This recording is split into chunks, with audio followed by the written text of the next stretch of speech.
তই গোৱা গৈছিলি? গোৱা নাই যোৱা, কিন্তু নাম জেগা শুনিছোঁ যে বঢ়িয়া জেগা বুলি।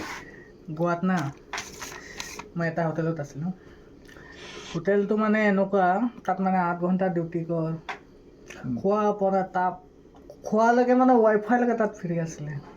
মোৰ জীৱনটো তেনেকুৱা। মই চাকৰি এটা তেনেকুৱা জানো, কি চাকৰি? মই চাকৰি এটা জানো চা, টাইম হৈ গ'ল কি 9টাৰ পৰা 5টা বজালৈকে 8 ঘণ্টা ডিউটি, মাহত 4টা ছুটি, ঠিক আছে, PF ESI, হা, এইটো কি PFও দিব লাগিব, ESIও দিব লাগিব।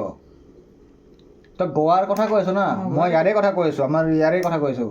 PF দিব, ESI দিব, চেলেৰি 18,000 পৰা 20,000ৰ মাজত।